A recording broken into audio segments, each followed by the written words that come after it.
In the deeper meaning this week, I would like to reflect on human nature.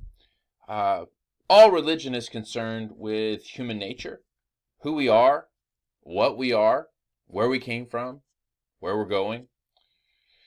And in every religion, there are a variety of views, especially old religions like Hinduism and Judaism and Christianity.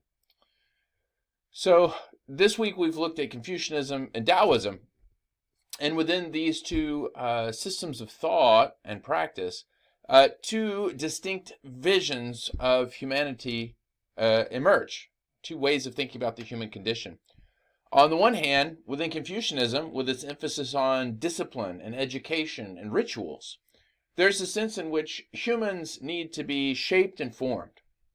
So humans are, if not wicked, at least unformed to begin with. And so all of those things, education, rituals, and so on, religion broadly, are going to take us in our unformed or deformed state and make us into benevolent, humane persons. So the assumption, the beginning assumption, is that humans aren't so great to begin with. We need a lot of help. So human culture, and again, culture would be religion and education and government, they're a good thing. They're a necessary thing. Turning to Tao, with its emphasis on the natural way, there's a sense in which humans are innately or intrinsically good, and that we will be best when we can return to that original state of goodness.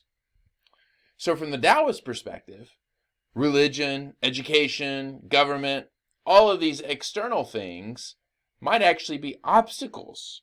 They might actually take us away from our true self, our inherent goodness. Now, there's lots of ways in which these two systems have merged and synced and worked out these difficulties. But there remains two distinct views here. And as I hope that you can see,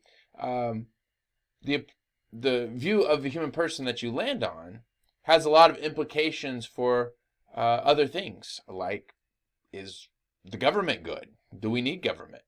Is the best state of the world a state where there is minimal government, or is the best state of the world maximal government, where people are wicked and they need a lot of control?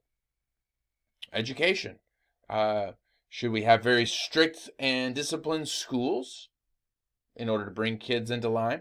Or, should we let kids play and not worry too much about homework so that they can stay connected to that original goodness? That view that we take, again, has implications for lots of other things. And this translates across to other faiths too. For instance, in Christianity, are we deformed by original sin? And so we need a lot of help coming out of that, learning how to love and be in relationship and serve others. Or are we created in the image of God, good, and we need to get back to that? Throughout Christian culture and Christian civilization, these two positions have been argued back and forth in order to think about those larger issues. So I hope, because we're all caught up in the things going on in our culture and these big conversations, I hope now you'll have a tool as you enter into those conversations to realize, wait a minute, what's the assumptions of the people in this conversation? Whether that's online or at work, are they assuming that humans are fundamentally wicked and need a lot of control, need a lot of management, discipline? Or are they assuming humans are fundamentally good and they should be free? You might hear within that a conservative position. Humans need a lot of discipline and control, strong government. And liberal. Humans need a free reign, less government, less culture, so that they can be themselves. So even though we're looking at these ancient conversations from Confucianism and Taoism, thousands of years old, there are implications and echoes of those conversations even in our world and our culture.